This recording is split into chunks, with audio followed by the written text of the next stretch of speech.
Confessions of a Bastard, for LC. I never knew you would tower so, meeting pilots with a smile so radiant they emergency landed by the mall, where we met outside Panda Express just a jog from the sports bar we named Middle Ground. Refuge to shit talk and flex our war wounds to make up for eternities lost at the start of a gun.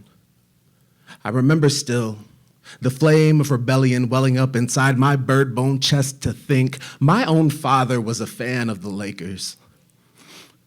I remember still your dismay to know I rocked a pink polo thinking I was some has-been rapper, but you hit it well enough the conversation didn't fizzle till I finally worked up the insolence to rest my elbows on the table and meet your gaze like a man to ask why, after 16 years you weren't around, and you took it on the chin and explained, and it's no one's business but ours, so what are we if not family?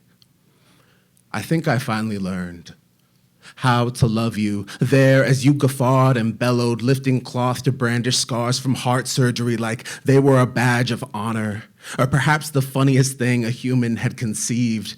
And much later, when I was a frightful man myself, also laughing at ill-mending lesions, it clicked that you, Father, were a holy man who believed in honeyed concepts, like heart failure existing within clockwork, the machinations of a sadistic tinkerer. I think it brought you comfort and wisdom. Perhaps that's why our summit was such a sudden necessity, and so long as we're getting right with God, before the end, I mean, you should know that when I was young, I stole Pokemon toys from the kid who bullied me, because I could. Because Hypno is cool as shit so long as you don't Google his origins. I've always held grudges, been prone to fits of sorrow, not very effective at saying goodbye, which is why I once wished death would haunt your stoop. Again, when I was young. And I think I mostly didn't want your other family to have you either. I've never been one to bite tongues or turn cheeks, but like you, I've learned to say I was wrong. I didn't know. I didn't know farewell in the parking garage would be goodbye.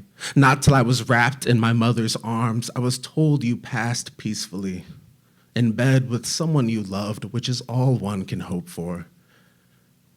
If I knew, I'd have asked for a single picture, or a knowing handshake, at least. Like you, I see death around the corner, drifting lust from every orifice it can, fiending to add a Chapman to the list, and I'm afraid I'll go before telling you I'm sorry.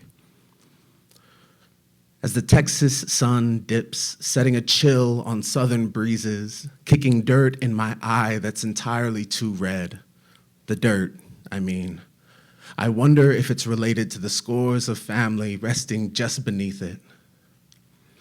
I went to your grave once when no one was around. I left a stone atop yours, and now, a frightful man, writhing in the dark to melancholy 808s, I wonder if it's still there. If my love for you can be evidenced, or if it too is lost, somewhere south, with all my missing loves.